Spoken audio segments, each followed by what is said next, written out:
величественной церкви Манхэттена атмосфера была напряженной, словно каждый камень старых стен ощущал предстоящее потрясение.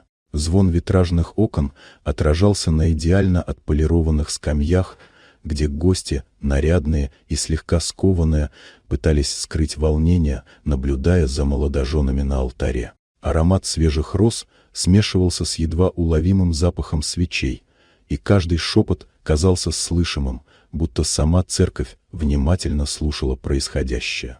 Джейкоб, молодой миллионер с безупречно уложенными волосами и строгим смокингом, стоял с прямой спиной, стараясь сохранять невозмутимость. Его глаза иногда скользили по лицу Эмили, невесты, которая сияла в белом платье, расшитом тонким кружевом, сжимая букет роз.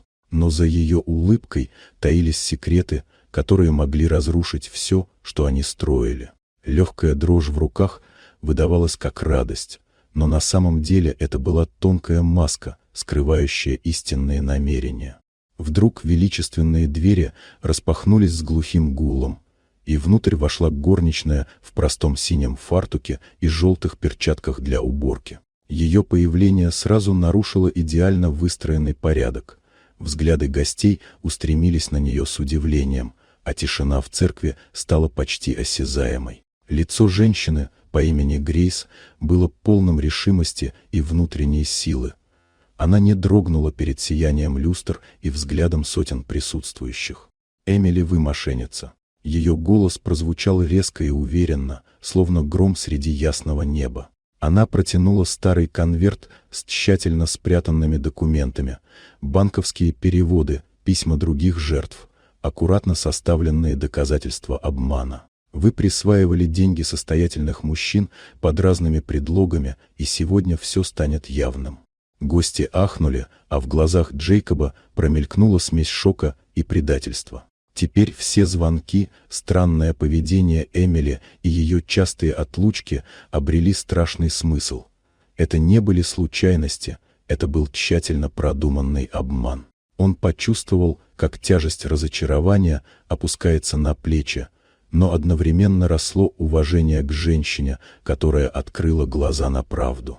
Эмили осталась беззащитной, ее лицо побледнело, а белое платье казалось слишком ярким на фоне раскрытого обмана. Грейс, спокойно стоящая с конвертом в руках, выглядела словно сама справедливость, пришедшая в этот храм. Свет из огромных витражей заливает церковь, и лучи отражаются на золотых деталях алтаря, словно освещая ложь и истину одновременно.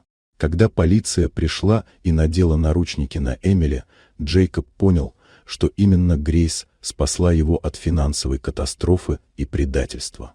Он взглянул на нее по-новому, уже не как на горничную, а как на женщину, готовую рискнуть всем ради правды и справедливости. В этом взгляде было признание. Смелость Грейс оказалась важнее всех денег и богатства мира.